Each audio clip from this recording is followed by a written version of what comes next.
أعوذ بالله من الشيطان الرجيم بسم الله الرحمن الرحيم رب اشرح لي صدري ويسر لي أمري واحلل عقدة من لساني يفقه قولي واجعل لي وزيرا من أهلي رب زدنا علما اللهم فقهنا في الدين رب يسر ولا تعسر وتمم بالخير وبك نستعين آمین یا رب العالمین۔ السلام علیکم ورحمۃ اللہ وبرکاتہ۔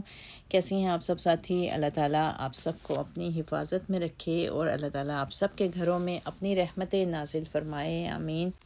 عزیز ساتھیوں، سورہ السجدہ ہم نے مکمل کی تھی اور آج ہم سورۃ الاحزاب کا آغاز کریں گے۔ یہ مدنی صورت ہے اور اس میں منافقت اور جنگ احزاب کا ذکر کیا گیا ہے۔ اس میں منافقین کا کردار اور نبی کریم صلی اللہ علیہ وسلم کا اسوہ حسنہ بتایا گیا ہے۔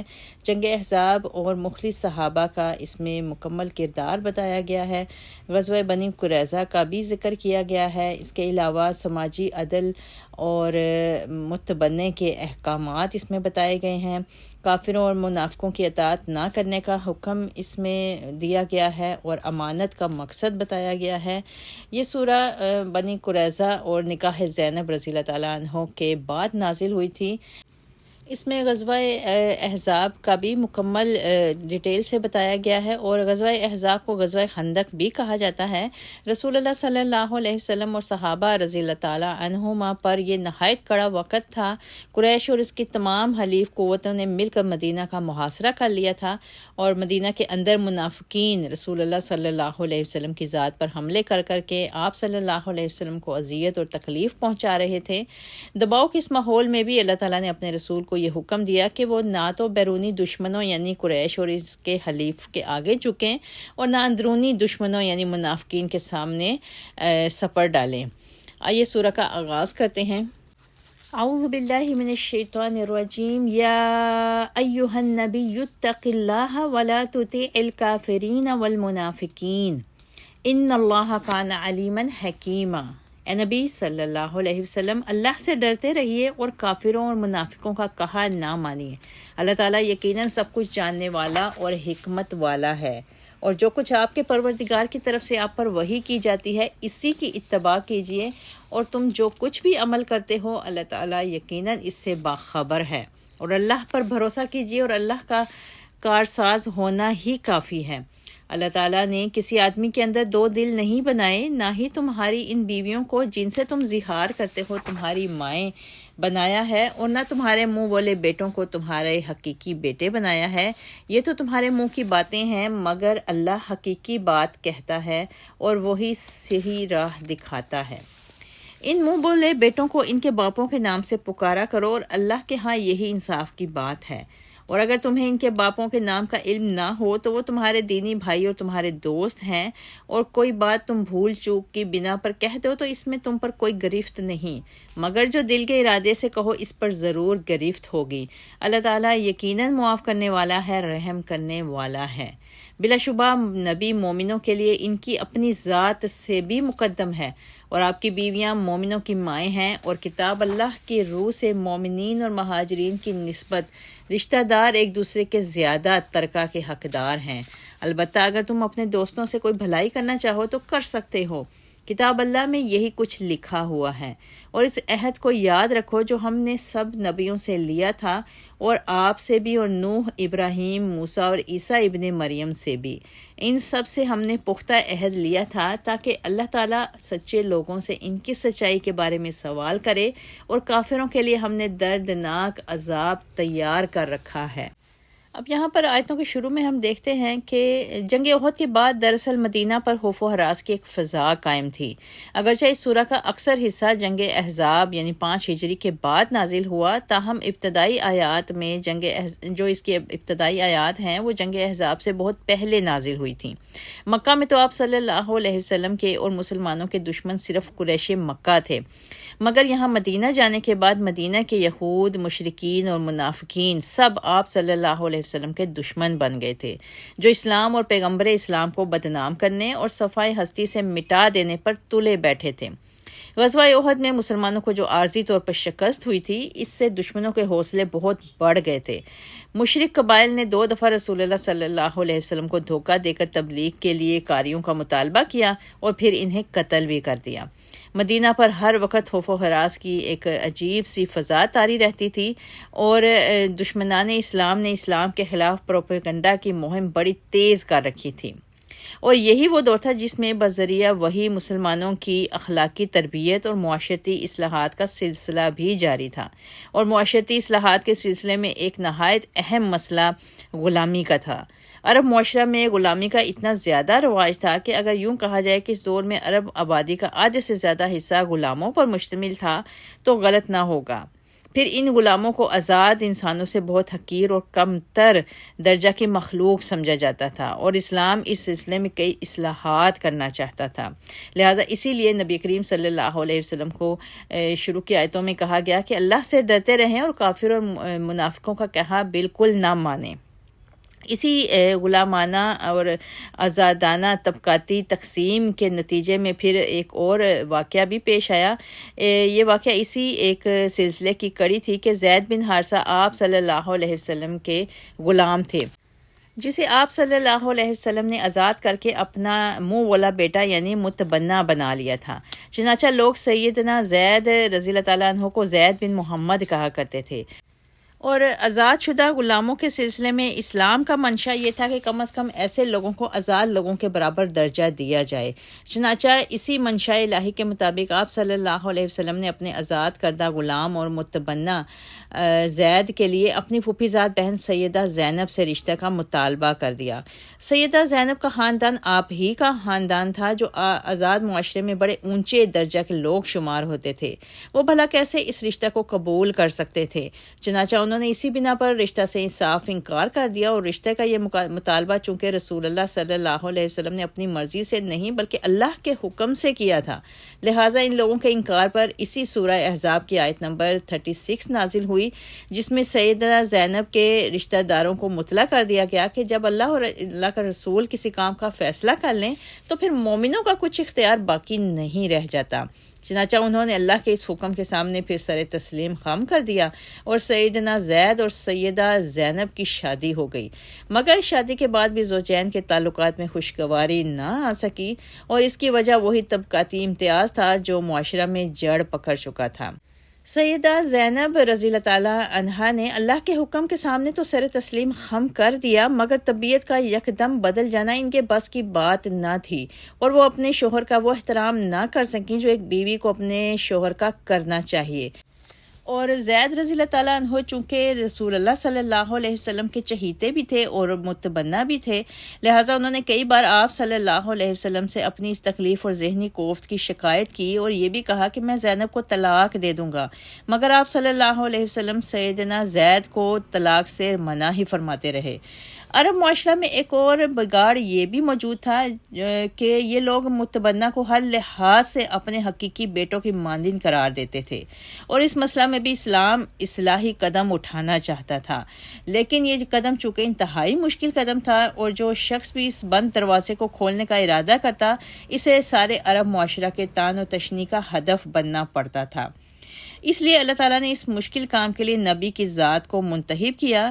جن دنوں میں سیدنا زید سیدہ زینب کو طلاق دینے کا سوچ رہے تھے، اسی دور میں آپ صلی اللہ علیہ وسلم کو اللہ تعالیٰ کی طرف سے اشارہ مل گیا کہ اب سیدہ زینب کا آپ صلی اللہ علیہ وسلم سے نکاح کیا جائے گا۔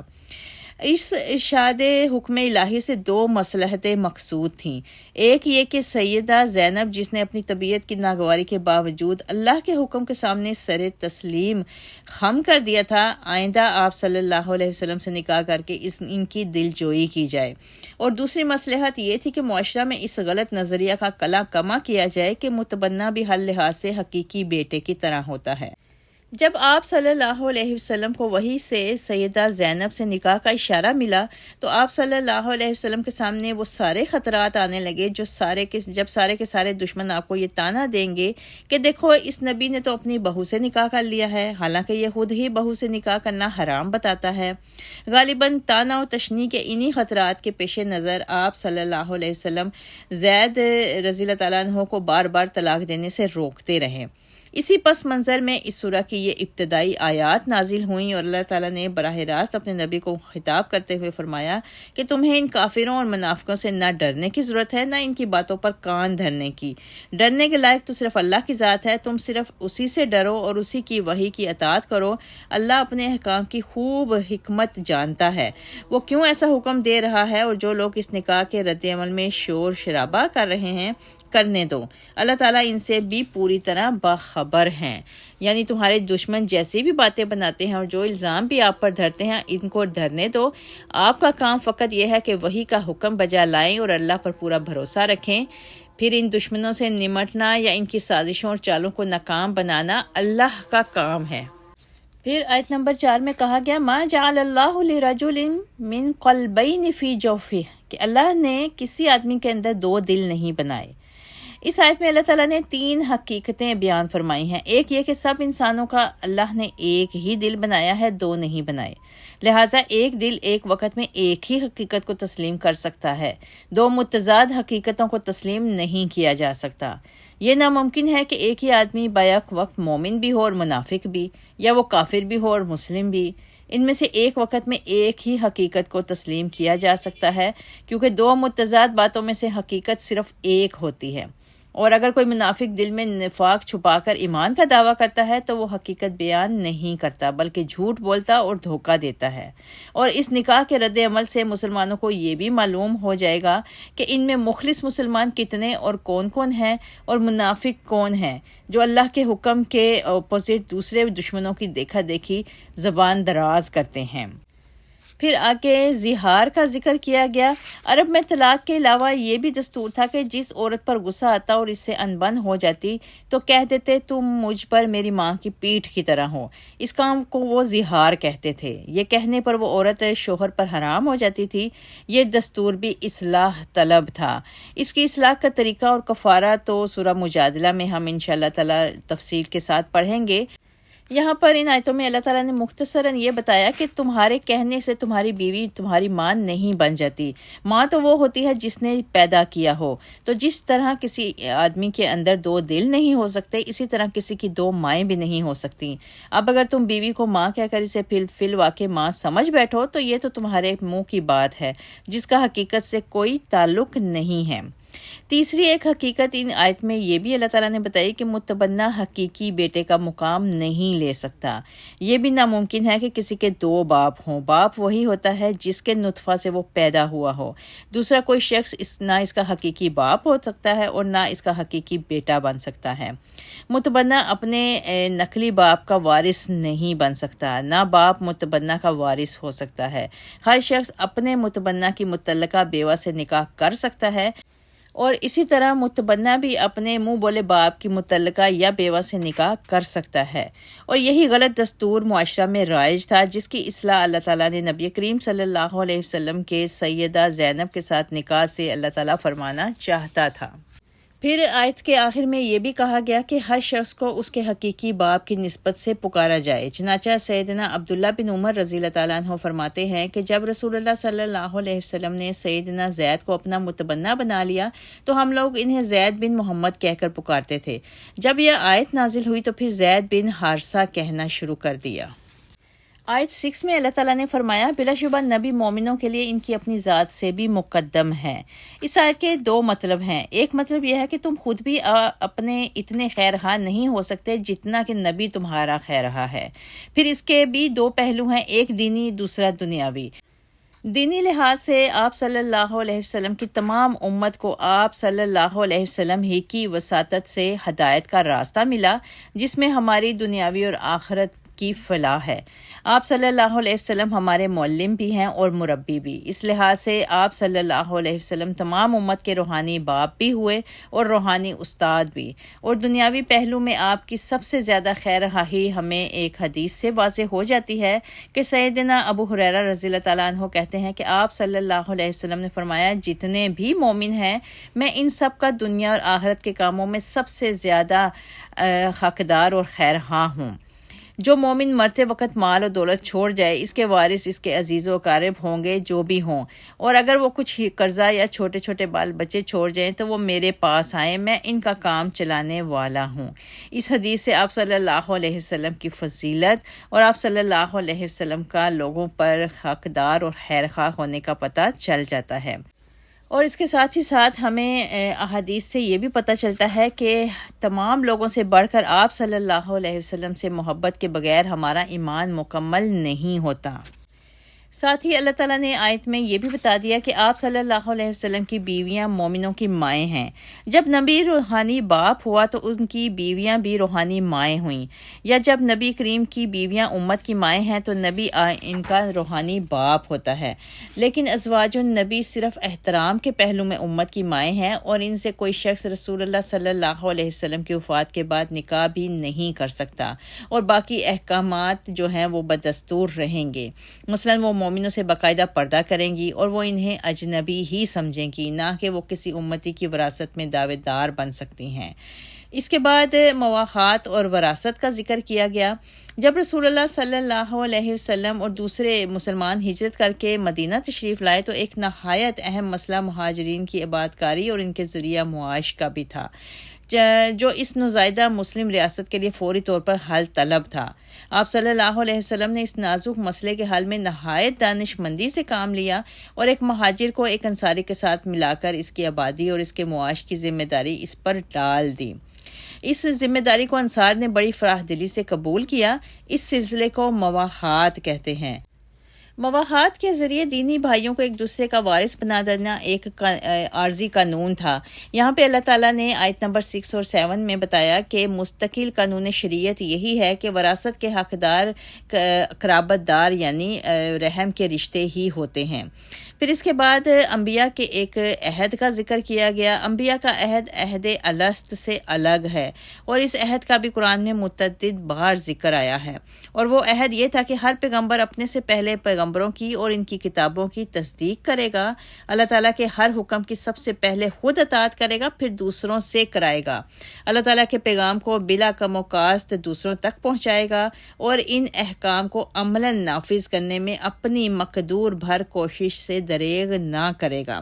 یہاں پر آیت نمبر 7 میں یہ عہد یاد کرانے کا مقصد یہ تھا کہ نبی کریم صلی اللہ علیہ وسلم کو اللہ تعالیٰ یہ عہد یاد دلا رہے ہیں کہ جس طرح باقی نبیوں سے عہد لیا اسی طرح آپ سے بھی عہد لیا گیا ہے، لہٰذا آپ اپنے دشمنوں سے اور اہل مکہ سے نہ ڈریں، اور جو جاہلیت کی اور منہ بولے رشتوں کی جو رسومات ہیں ان کو توڑ دیں، اور کوئی اس میں جھجک نہ کریں، اور اپنے دشمنوں کا بالکل بھی خوف و خطرہ محسوس نہ کریں۔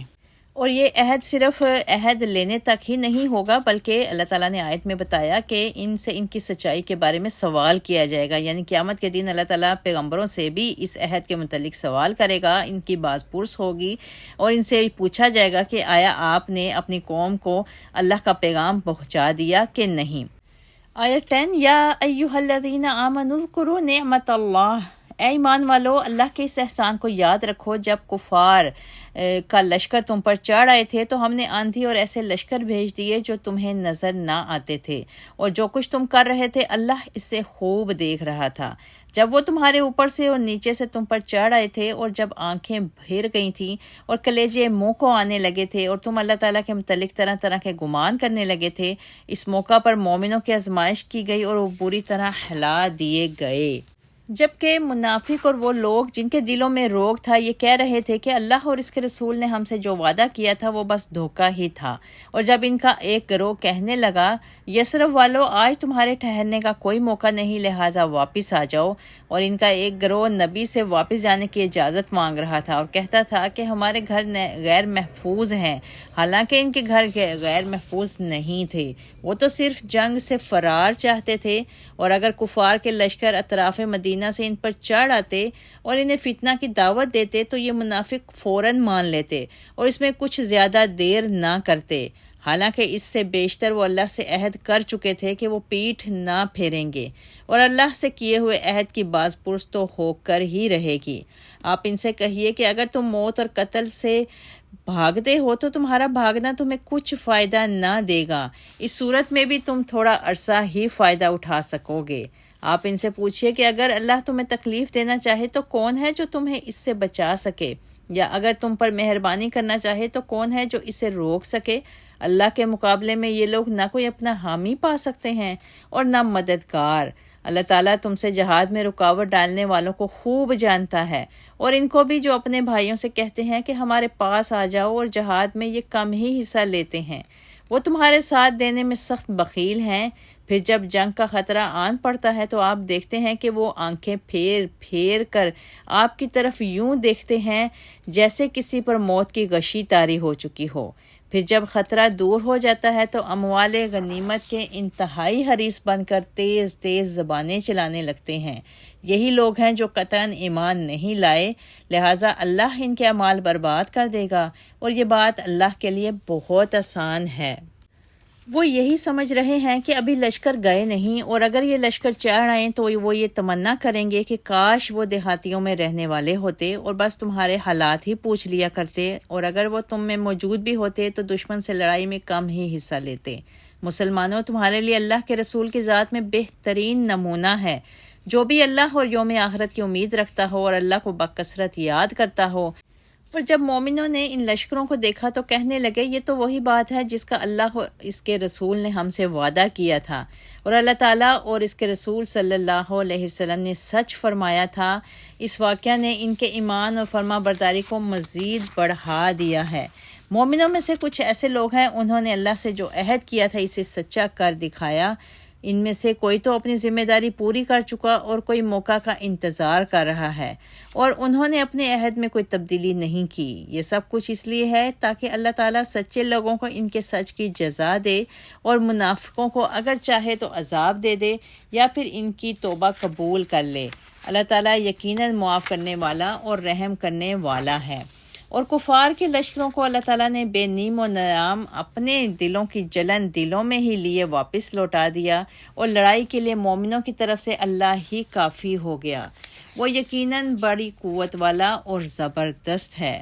اور اہل کتاب میں سے جنہوں نے کافروں کی مدد کی تھی، انہیں اللہ تعالیٰ ان کے قلوں سے اتار لایا اور ان کے دلوں میں رعب ڈال دیا کہ ان کے ایک گروہ کو تم قتل کر رہے تھے اور دوسرے کو قیدی بنا رہے تھے، اور تمہیں ان کی اراضی، ان کے گھروں اور ان کے اموال کا وارث بنا دیا، اور اس زمین کا بھی جہاں تم نے قدم تک نہ رکھا تھا، اور اللہ تعالیٰ ہر چیز پر پوری قدرت رکھتا ہے۔ اب یہاں پر جو آیتیں ہم نے پڑھی، آیت نمبر 9 سے لے کے آیت نمبر 27 تک مسلسل جنگ احزاب کا یعنی جنگ خندق کا بیان ہے، مگر اس میں تسلسل کا وہ انداز نہیں جو ایک انسان یا مورخ کے بیان یا اس کی تصنیف میں پایا جاتا ہے۔ وہ سب سے پہلے جنگ کے اسباب بیان کرتا ہے، پھر واقعات کی تفصیل بتائے گا، اور پھر اس کے بعد اس پر تبصرہ کرے گا۔ لیکن قرآن کا انداز بیان اس سے بالکل مختلف ہے۔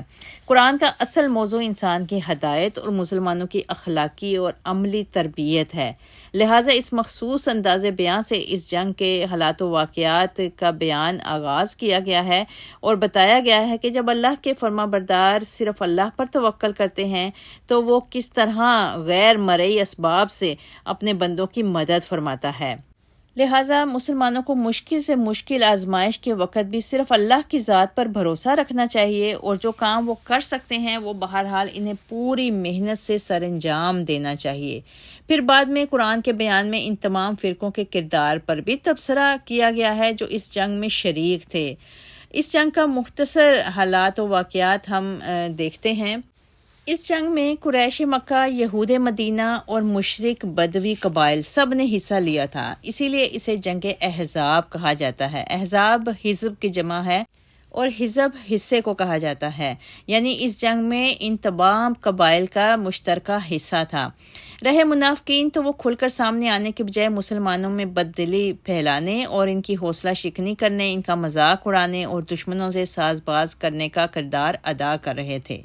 کافر اتحادیوں کے اس مشترکہ لشکر کا سردار چونکہ ابو سفیان ہی تھا، لہٰذا اس جنگ میں زیادہ تر حصہ قریش مکہ کا ہی سمجھا جا سکتا ہے۔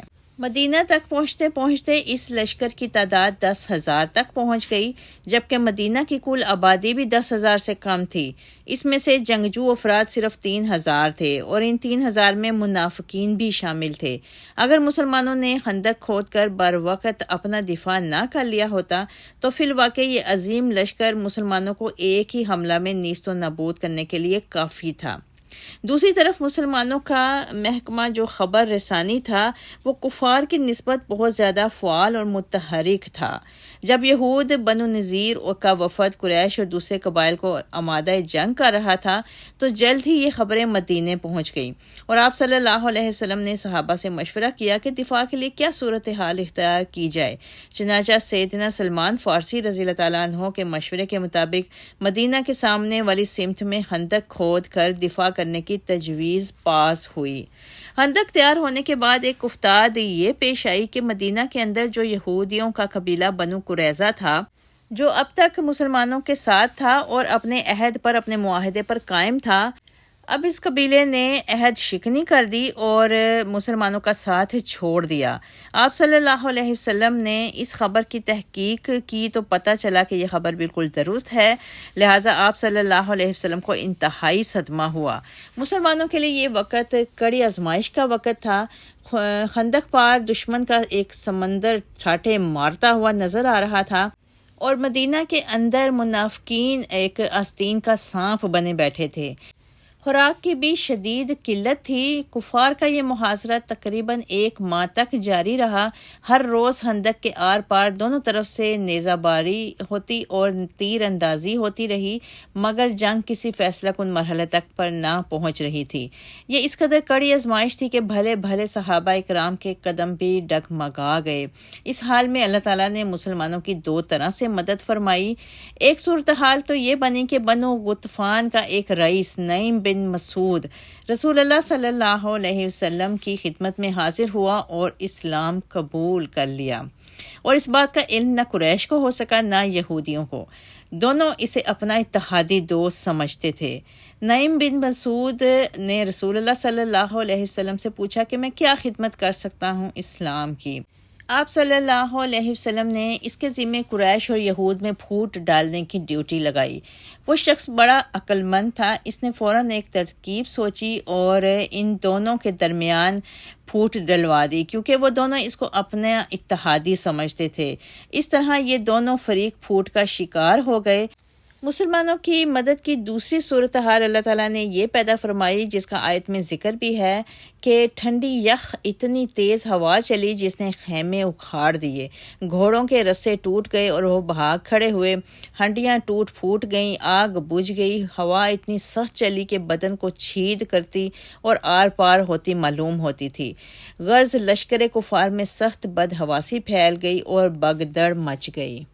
ان حالات میں رسول اللہ صلی اللہ علیہ وسلم نے صحابہ کو مخاطب کر کے پوچھا کہ کون ہے جو جا کر دشمن کی خبر لائے، مگر اتنی ٹھنڈی آندھی میں کس کی ہمت پڑتی تھی؟ آخر سیدنا زبیر بن عوام رضی اللہ تعالیٰ عنہ نے اپنے آپ کو اس خدمت کے لیے پیش کیا۔ آپ صلی اللہ علیہ وسلم نے 3 دفعہ یہ سوال پوچھا اور تینوں دفعہ سیدنا زبیر بن عوام رضی اللہ تعالیٰ عنہ نے کہا کہ میں جاتا ہوں اور یہ خبر لاتا ہوں۔ چنانچہ آپ رضی اللہ تعالیٰ عنہ لشکر کفار کی طرف روانہ ہو گئے۔ آپ رضی اللہ تعالیٰ عنہ فرماتے ہیں کہ اس وقت مجھے قطعاً کچھ سردی محسوس نہیں ہو رہی تھی۔ آپ رضی اللہ تعالیٰ عنہ نے واپس آ کر وہی حالات بیان کیے جو لوگ سن رہے تھے۔ اس وقت آپ صلی اللہ علیہ وسلم نے فرمایا، ہر پیغمبر کا ایک حواری ہوتا ہے اور میرا حواری زبیر رضی اللہ تعالیٰ عنہ ہے۔ حواری ساتھی کو کہا جاتا ہے۔ چنانچہ زبیر بن عوام رضی اللہ تعالیٰ عنہ کو اس وقت یہ عظیم خطاب رسول اللہ صلی اللہ علیہ وسلم کی طرف سے ملا۔ آندھی اور طوفان کے ان حالات نے دشمن کو واپسی پر مجبور کر دیا اور وہ افراتفری کے عالم میں بھاگ کھڑے ہوئے۔ اس وقت آپ صلی اللہ علیہ وسلم نے فرمایا، آج کے دن کے بعد کفار ہم پر چڑھ کر نہیں آئیں گے بلکہ ہم ان پر چڑھائی کریں گے۔ چنانچہ آپ صلی اللہ علیہ وسلم کا ارشاد حرف بحرف پورا ہو کر رہا۔ یہاں پر آیتوں میں مدینہ کے پرانے نام یثرب کا بھی ذکر کیا گیا ہے۔ یثرب مدینہ کا پہلا نام تھا۔ جب آپ صلی اللہ علیہ وسلم مدینہ تشریف لائے تو یہ مدینہ النبی صلی اللہ علیہ وسلم کے نام سے مشہور ہوا، اور اس کے بعد مدینہ کے نام سے ہی دنیا بھر میں مشہور و معروف ہو گیا۔ پھر اس کے بعد آیتوں میں تواتر سے منافقین کا ذکر کیا گیا کہ وہ لوگوں کو بھی روکتے تھے اور خود بھی جنگ پر جانے سے روک گئے تھے۔ اکثر منافق جنگ میں شمولیت سے فرار کے یہ بہانے بتا رہے تھے کہ ہمارے گھر دشمن کے سامنے کھلے پڑے ہیں، لہٰذا ان کی حفاظت کے لیے انہیں واپس جانے کی اجازت دی جائے۔ تو آپ صلی اللہ علیہ وسلم اپنی نرمی طبع کی بنا پر ایسے لوگوں کو اجازت دے دیتے تھے۔ تو اللہ تعالیٰ نے یہاں پر آیتوں میں یہ بتایا کہ ان کا یہ عذر بھی محض ایک جھوٹا بہانہ تھا، کیونکہ مسلمان مدینہ کی اور مدینہ کے گھروں کی پوری حفاظت کا انتظام کر کے ہی محاذ جنگ پر نکلا کرتے تھے۔ اللہ تعالیٰ نے ان منافقین کو مخاطب کر کے بتایا کہ جنگ سے فرار کی راہ اختیار کرو گے تو زیادہ سے زیادہ یہی ہو سکتا ہے کہ چند سال مزید جی لو، آخر تمہیں مرنا ہی ہے اور مر کر ہمارے ہی پاس آنا ہے۔ یہ تو بہرحال ناممکن ہے کہ موت کی گرفت سے بچ سکو، مگر ایسی زندگی پر لعنت ہے جو بدنامی اور ذلت سے گزرے، کیونکہ عزت کے ساتھ مرنا ذلت کے ساتھ جینے سے بہرحال بہتر ہوتا ہے۔ پھر ان آیتوں میں آیت نمبر 21 اللہ تعالیٰ نے ایک بہت ہی پیاری آیت نازل فرمائی، لَقَدْ كَانَ لَكُمْ فِي رَسُولِ اللَّهِ أُسْوَةٌ حَسَنَةٌ، کہ تمہارے لیے اللہ کے رسول کی ذات میں بہترین نمونہ ہے۔ جنگ کی سب سے زیادہ ذمہ داری سپہ سالار پر ہوتی ہے۔ مسلمانوں کے سپہ سالار خود رسول اللہ صلی اللہ علیہ وسلم تھے۔ جنگ کے دوران آپ صلی اللہ علیہ وسلم کا کردار آپ سب مسلمانوں کے لیے واجب الاتباع نمونہ تھا۔ دشمن کی کثرت تعداد، خوراک کی شدید قلت، حالات کی سنگینی، اس پر نبی کریم صلی اللہ علیہ وسلم کی پائے ثبات پر ذرا بھر بھی لغزش پیدا نہیں کر سکی۔ وہ ہر حال میں اللہ کا بھروسہ رکھنے والے اور اللہ کی طرف سے پر امید اور اس کی مدد کے منتظر ہیں، مگر ساتھ ہی ساتھ پوری جاں فشانی سے رسول اللہ صلی اللہ علیہ وسلم دوش بدوش جنگ کے ایک ایک کام کے ساتھ پیش رہے۔ اللہ تعالیٰ نے یہاں پر مسلمانوں کو تنبیہ بھی کی اور نصیحت بھی کی اور بتایا کہ مسلمانوں تمہارا کردار بھی ایسا ہی ہونا چاہیے اور رسول اللہ صلی اللہ علیہ وسلم کی ذات کو بطور نمونہ اپنے سامنے رکھنا چاہیے۔ مگر یہ حکم عام ہے، صرف جنگ میں ہی نہیں بلکہ ہر حالت میں، اور جنگ صرف جنگی احکام و تدابیر میں ہی نہیں بلکہ زندگی کے ہر پہلو میں رسول کی ذات کو بطور نمونہ اپنے پیش نظر رکھنے کا حکم دیا گیا ہے۔ گویا اس ایک مختصر سے جملے میں رسول اللہ صلی اللہ علیہ وسلم کی اطاعت اور اتباع دونوں کو تمام مسلمانوں پر لازم اور واجب قرار دے دیا گیا ہے۔ پھر اس کے بعد آیتوں کے آخر میں اللہ تعالیٰ نے ان یہودیوں کا ذکر کیا جنہوں نے عین وقت پر آ کر مسلمانوں سے غداری کی تھی۔ تقریباً 1 ماہ کے محاصرے کے بعد جب اتحادی لشکر بھاگ نکلا تو اب بنو قریظہ کو ان کی بدعہدی کی سزا دینے کا وقت بھی آن پہنچا تھا۔ جنگ خندق سے فراغت کے بعد رسول اللہ سیدہ ام سلمہ رضی اللہ تعالیٰ عنہ کے ہاں غسل فرما رہے تھے کہ جبرائیل آئے اور کہا کہ آپ نے ہتھیار اتار دیے ہیں، حالانکہ فرشتوں نے ابھی تک نہیں اتارے۔ رسول اللہ صلی اللہ علیہ وسلم نے اسی وقت منادی کرا دی کہ مجاہدین عصر کی نماز بنو قریظہ کے ہاں جا کر ادا کریں گے۔ چنانچہ چند گھنٹوں کے اندر 3000 مسلح مجاہدین نے بنو قریظہ کے ہاں پہنچ کر ان کا محاصرہ کر لیا۔ بنو قریظہ قلعہ بند ہو گئے۔ پھر مسلمانوں کی طرف سے ایک تاریخی فیصلہ دیا گیا کہ سب مردوں کو قتل کر دیا جائے، عورتوں اور بچوں کو غلام بنا لیا جائے، ان کے اموال مجاہدین میں تقسیم کر دیے جائیں۔ رسول اللہ صلی اللہ علیہ وسلم نے یہ فیصلہ سن کر فرمایا، تم نے وہی فیصلہ کیا جو 7 آسمانوں کے اوپر اللہ تعالیٰ کا فیصلہ ہے۔ اسی لیے اللہ تعالیٰ نے آیت میں فرمایا کہ ان کے ایک گروہ کو تم قتل کر رہے تھے اور دوسرے کو قیدی بنا رہے تھے۔ آیت 28، یا ایہا النبی قل لازواجک ان کنتن تردن الحیات الدنیا، اے نبی صلی اللہ علیہ وسلم اپنی بیویوں سے کہہ دیجئے کہ اگر تم دنیا کی زندگی اور اس کی زیبائش ہی چاہتی ہو تو آؤ میں تمہیں کچھ دے دلا کر بھلے طریقے سے رخصت کر دوں، اور اگر تم اللہ اور اس کا رسول اور آخرت کا گھر چاہتی ہو تو اللہ تعالیٰ نے تم میں سے نیکوکاروں کے لیے بہت بڑا اجر تیار کر رکھا ہے۔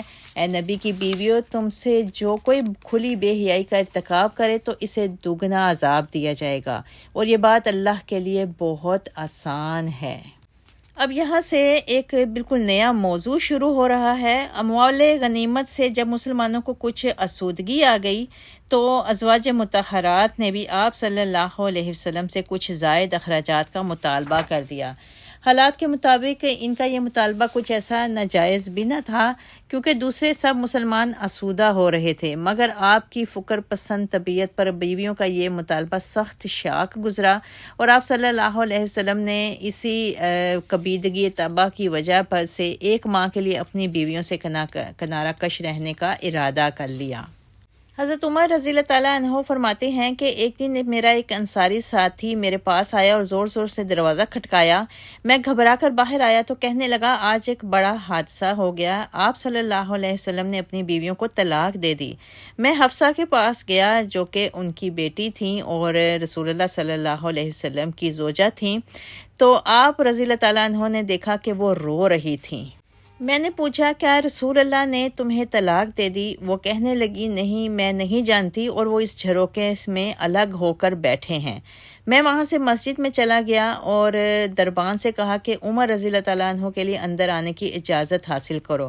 لڑکا اندر گیا، پھر باہر آ کر کہنے لگا، میں نے آپ کا ذکر کیا تھا مگر آپ صلی اللہ علیہ وسلم نے کوئی جواب نہیں دیا۔ میں پھر مسجد کی طرف چلا گیا، لوگ وہاں ممبر کے ارد گرد بیٹھے رو رہے تھے۔ حضرت عمر رضی اللہ تعالیٰ عنہ فرماتے ہیں کہ انہوں نے 2-3 دفعہ لڑکے کو بھیج کر اندر جانے کی اجازت چاہی، لیکن ان کو اجازت نہ ملی۔ بالآخر آخری دفعہ آپ رضی اللہ تعالیٰ عنہ کو اندر آنے کی اجازت مل گئی۔ حضرت عمر رضی اللہ تعالیٰ عنہ فرماتے ہیں کہ میں نے پوچھا، یا رسول اللہ صلی اللہ علیہ وسلم، آپ نے اپنی بیویوں کو طلاق دے دی ہے؟ آپ صلی اللہ علیہ وسلم نے فرمایا، نہیں، میں نے اس پر اللہ اکبر پکارا۔ سیدنا عمر رضی اللہ تعالیٰ عنہ کہتے ہیں کہ آپ صلی اللہ علیہ وسلم 1 مہینہ بھر اپنی بیویوں کے پاس نہ گئے تو اللہ تعالیٰ نے آپ صلی اللہ علیہ وسلم کو قسم کے کفارہ کا حکم دیا۔ سیدہ عائشہ رضی اللہ تعالیٰ عنہما کہتی ہیں کہ جب 29 دن گزر گئے تو آپ صلی اللہ علیہ وسلم ہمارے پاس تشریف لائے۔ پھر اللہ تعالیٰ نے آیت تخبیر نازل فرمائی۔ اللہ تعالیٰ نے آپ کو مکمل اختیار دیا تھا کہ آپ چاہیں تو ایسی اجتماعی طور پر خرچہ کا اضافہ کا مطالبہ کرنے اور اس طرح دباؤ ڈالنے والی بیویوں کو طلاق دے کر فارغ کر دیں، اور چاہیں تو اپنے پاس رکھیں، بشرطے کہ آئندہ وہ آپ صلی اللہ علیہ وسلم کو اس سلسلے میں پریشان نہ کریں۔ آپ صلی اللہ علیہ وسلم نے 1 ماہ کے ایلا یعنی بیویوں سے الگ رہنے کا فیصلہ کیا تھا۔ 29 دن گزرنے کے بعد آپ صلی اللہ علیہ وسلم مسجد کے بالا خانے سے واپس اپنے گھر تشریف لائے۔ سب سے پہلے سیدہ عائشہ رضی اللہ تعالیٰ عنہما ہی کے گھر آئے۔ پھر جس طرح آپ صلی اللہ علیہ وسلم نے اس اختیار کو استعمال کیا وہ ہمیں احادیث سے پتہ چلتا ہے۔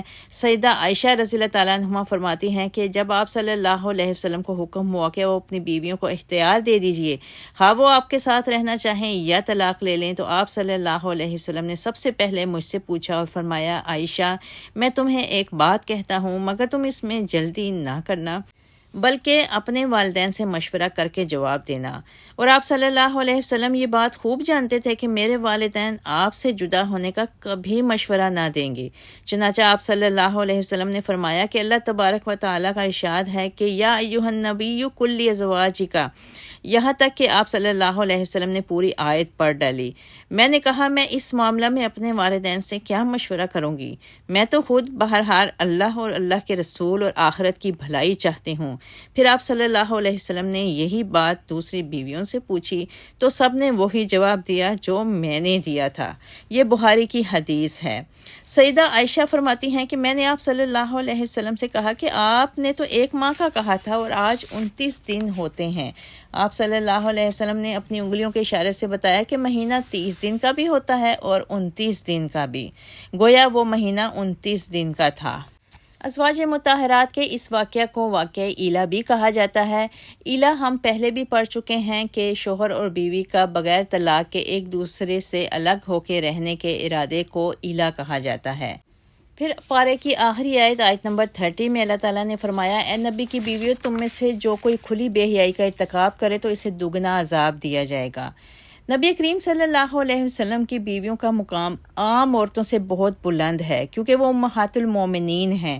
جس طرح نبی کی ذات مومنوں کے لیے نمونہ ہے، اسی طرح نبی کا گھر اور ان کی بیویاں بھی سب کے لیے نمونہ ہیں۔ اگر نبی کی بیوی کوئی غلطی کرے گی تو اس کو اس کی غلطی کی سزا نہیں ملے گی، بلکہ اس کی اقتداء میں جو لوگ بھی وہ غلطی کریں گے ان سب کی سزا سے برابر حصہ بھی ملے گا، لہٰذا اس کی سزا عام لوگوں کی سزا سے دگنی ہوگی، بلکہ بہت زیادہ بھی ہو سکتی ہے۔ لہٰذا اللہ تعالیٰ نے تمام امہات المومنین کو تنبیہ بھی کی اور عام مسلمان عورت کے لیے بھی یہ ایک نصیحت اور عبرت ہے۔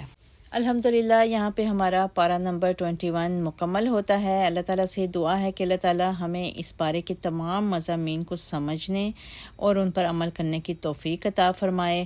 اللہ تعالیٰ ہم سب کو اپنی رحمت خاص میں جگہ عطا فرمائے، آمین یا رب العالمین۔